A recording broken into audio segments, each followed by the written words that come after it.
We are wondering what is happening to the world.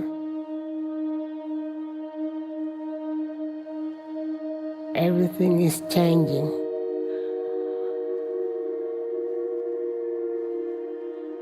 The very idea of human being some sort of natural concept is really going to change. Our bodies will be so high-tech, we won't be able to really distinguish between what's natural and what's artificial. Inside our own heads is the most complex arrangement of matter in the known universe. You might ask yourself, can we get to be superhumans?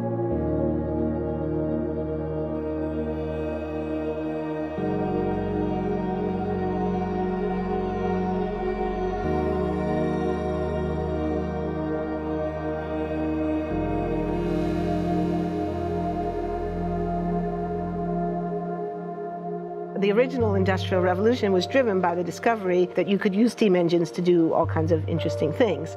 But that was followed by additional revolutions for electricity and computers and communications technology. We're now in the early stages of the fourth Industrial Revolution, which is bringing together digital, physical, and biological systems. One of the features of this fourth Industrial Revolution is that it doesn't change what we are doing, but it changes us. With the ability to visualize brain activity, for example, through a simple consumer-based EEG device, it gives us access to ourselves in ways that we've never before thought possible. It unlocks the black box that is the brain and enables us to really, truly be able to realize an identity that is aspirational. There's now a scientific foundation for the effects of mindfulness on the brain, on the genome, on biological aging. And when the human mind does know itself, then you get the potential for a new renaissance that restructures itself in terms of our relationship to life, our relationship to the planet, our relationship to work. We need a different economic model. And by that, I don't mean capitalism versus communism.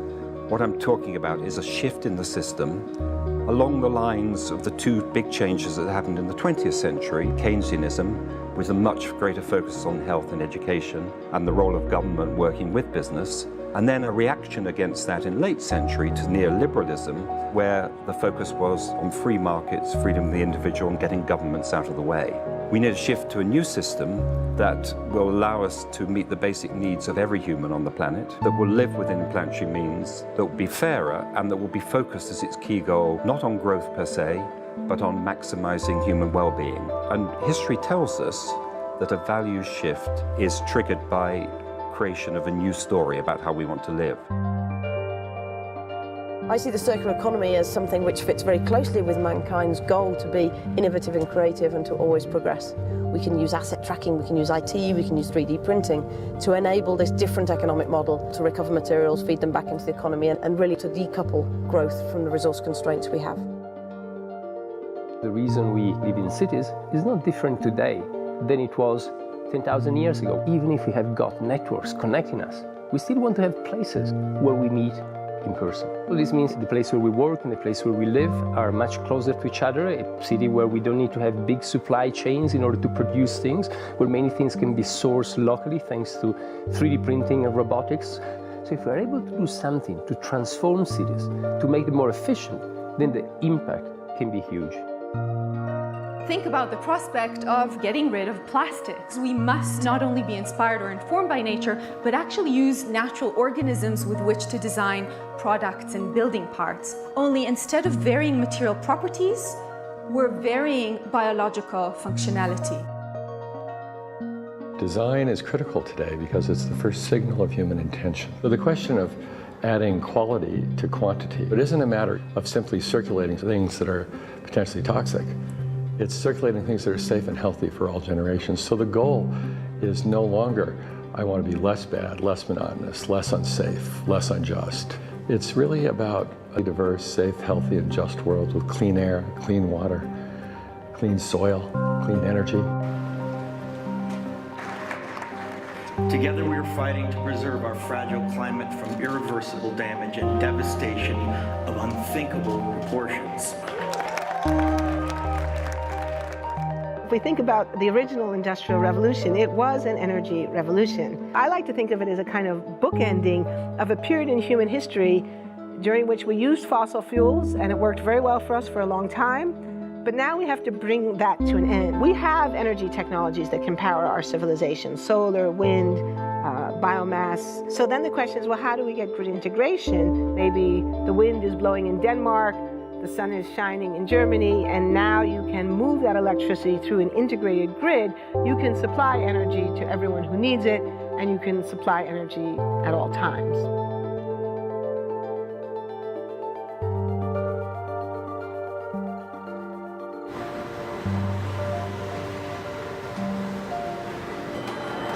Walking around, you do see different stuff as far as like the body marriage line. They use a lot of things that help them lift up and move things to the car. You just sit there and, you know, program something, and it has its own set mind to go ahead and do everything. And then as humans, we just come in and take the extra steps to help the technology. It's not the cure-all for everything. There's definitely a lot of things where people perform the operation better, but certainly for the right applications, robotics are a huge improvement for the process. The projection of 5 million jobs lost by 2020 to technology is serious, but it's not the main question. Construction, manufacturing, services, public health and education, these industries will still exist.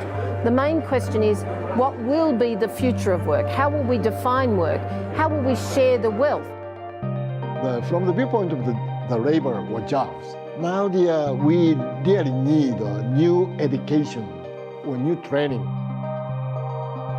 We're working with a World in Motion in FIRST Robotics, trying to encourage students from 3rd grade all the way up through the end of high school. We had students make sailboats, and then we had them race them, and so they could see how quickly they could move. And they immediately went back and started to say, oh, I saw what happened, I'm going to go change this or that. And that was 3rd graders.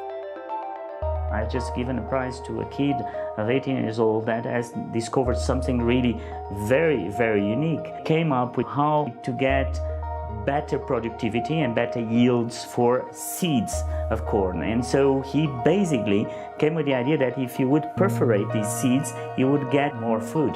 And you think about it and say, but he didn't go to university. So how does he get all that knowledge? And he told me, I've been watching YouTube since the age of 12, and I'm so interested that I've seen everything about it. I've read everything about it. The world is really open to learning. The thing is, how do you give the incentive to your kids to do that? It's this ability of digital technology to change outcomes, to truly empower people all over the world that can create a more equitable growth, because I think the world needs that.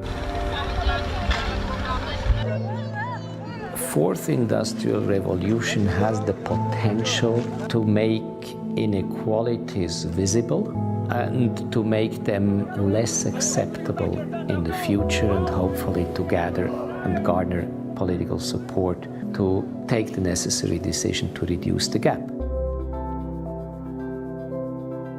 Humans have always been using tools, but because of the recent advances in technology, we're beginning to have machines that can augment us in all sorts of interesting ways. I was the first person in the world to be able to voluntarily move my legs while stepping in a robot by exciting the nervous system using electrical stimulators directly onto the spine.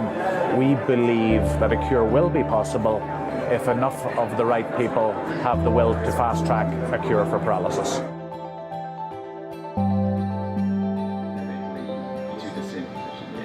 We take two things from the patient. First, we take a 3-dimensional X-ray, and we extract the 3-dimensional data out of that so we can make a perfectly shaped puzzle piece. And then we also take a sample of fat tissue from the patient so that we can extract the stem cells out of those. And we use those stem cells with this 3-dimensional scaffold that we fabricate, and after 3 weeks, we have a piece of living bone that's ready for implantation. Being able to use genome editing to understand the genetic changes that lead to cancer, and technologies like drug delivery, getting molecules into particular types of cells. There's a lot of excitement about being able to move much more quickly on this disease.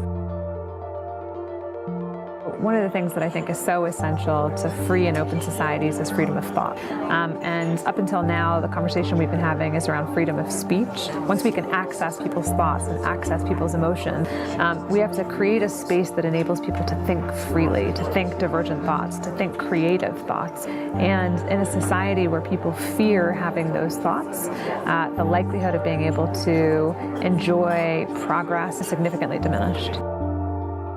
We need to take responsibility at every level of society, from the individual and the personal to the institutional to the global, to adapt to these technological challenges and changes which are redefining what it means to be human, what it means to work, what it means to be completely embedded in this world. People always ask me if I'm an optimist or a pessimist. The technology exists, but how do we get it and implement it at the scale we need at a price that people around the world can afford? Even though we have everyday problems we have to solve, we have to find a way to lay the foundations for the innovations of tomorrow.